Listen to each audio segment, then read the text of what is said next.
Jujutsu Kaisen, Chainsaw Man et Demon Slayer, ces succès populaires qu'on appelle souvent des mangas New Gen, parce qu'ils appartiennent à une nouvelle génération de mangas, bien éloignés de l'époque par exemple de Naruto, où les mangas étaient quand même bien différents. Justement, aujourd'hui on va étudier toutes les différences entre l'ancienne et la nouvelle génération de mangas, sachant que c'était très difficile à réaliser. N'oubliez pas de vous abonner à cette chaîne, de mettre un pouce bleu à cette vidéo et d'activer la cloche des notifications. Bon, c'est parti.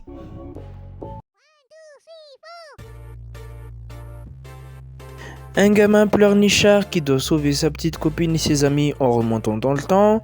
Un manga de photo, on te dit que l'égoïsme c'est très bien. Et surtout, un manga où t'as un mec qui est dépassé par la gravité des événements, mais qui va quand même faire de son mieux pour sauver les autres. Déjà, il y a des informations à prendre en compte. En 2012, il y avait seulement 28% de lecteurs âgés de 15 à 17 ans et 15 de 18 à 24 ans. Alors que selon une étude de 2017, on est plus à 34% de 15 à 29 ans et un profil de l'acheteur qui aurait plus 34 ans. Donc on peut facilement dire que puisque les lecteurs ont grandi, alors les mangas et les animés ont grandi aussi pour s'adapter à leur nouvelle cible éditoriale.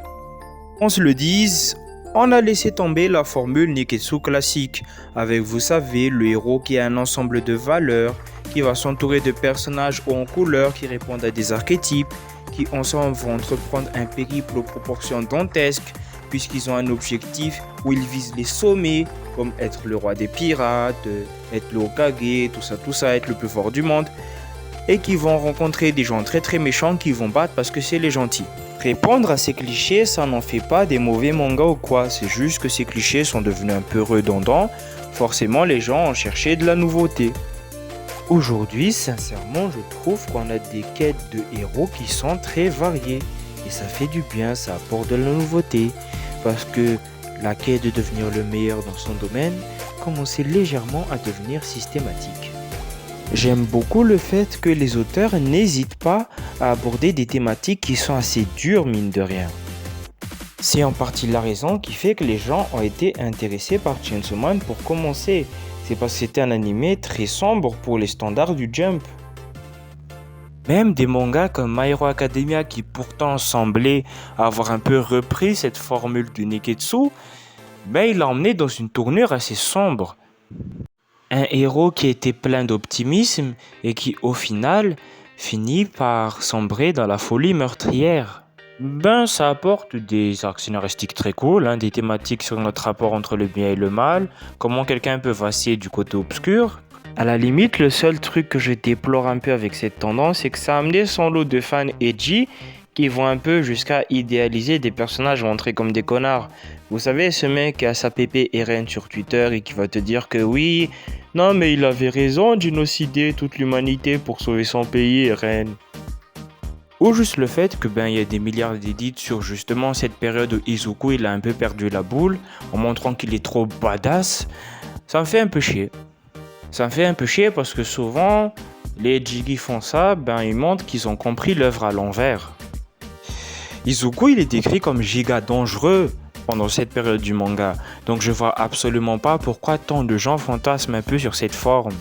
Limite, ils ont pas vu le manga, ils se disent juste, oui, il a un car design trop stylé, trop dark. Vous savez, c'est les mêmes mecs qui étaient fans de Sasuke parce qu'il était pressant. Naruto, 15 ans de publication. Dragon Ball, 11 ans de publication. Bleach, 15 ans de publication. On peut conclure? C'est là. Vous doutez bien que pour les nouveaux lecteurs, ça fait flipper, mais aussi pour les auteurs qui se brûlent la santé pour sortir des putains de mangas. Au bout d'un moment, on le sait, on le voit que c'est qu'une technique de marketeur japonais pour te faire acheter les magazines du Shonen Jump. Et des fois, ça donne des scénarios... comment dire?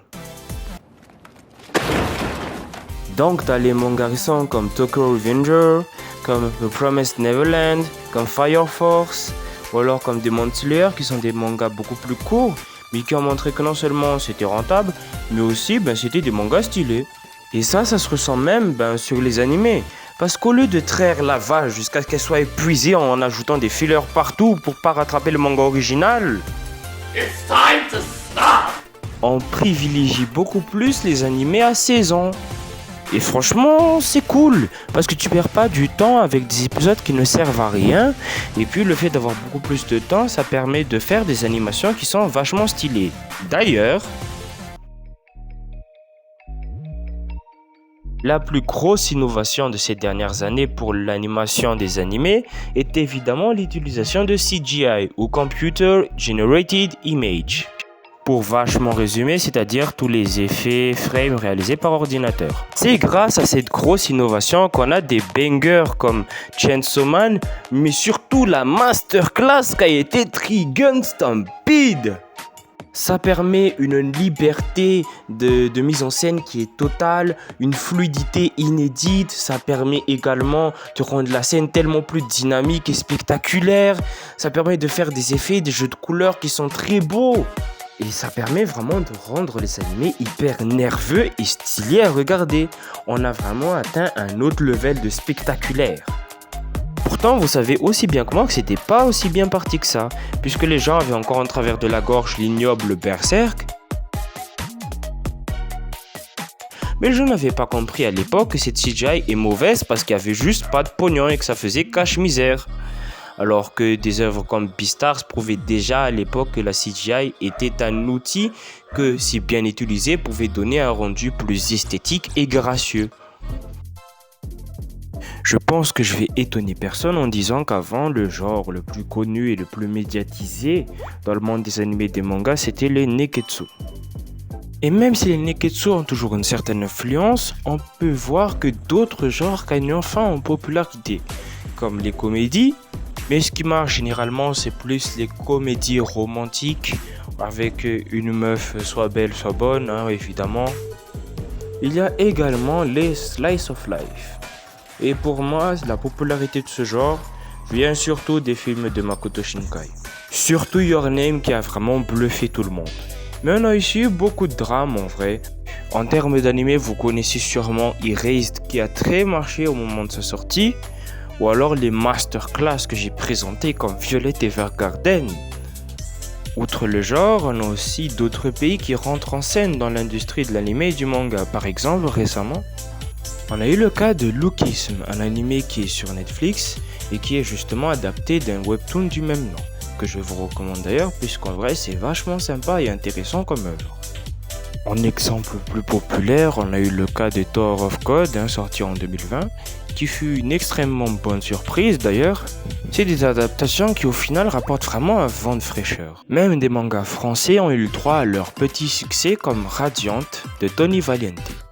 Pour moi, cette diversité permet à tous les fans d'anime et de manga de trouver leur bonheur, et ce peu importe leur genre préféré. Laisse aux créatifs une vraie liberté. On a parlé de beaucoup de points par rapport à l'industrie de la japanimation, des mangas en eux-mêmes.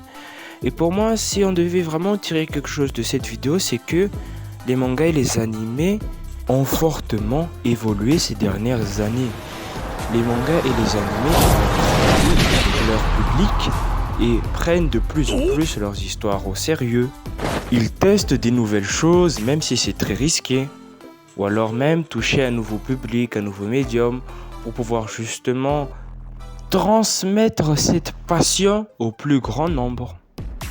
Et pour moi, le point le plus fascinant, c'est que finalement, tous ces changements, c'est grâce aux fans.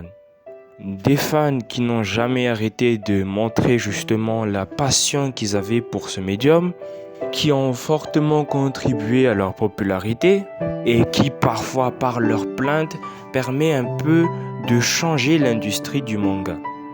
D'ailleurs moi aussi je souhaite vous remercier pour votre soutien sur cette chaîne. Je vous demande modestement d'encore me soutenir parce que j'ai plein d'idées de vidéos et de projets en tête.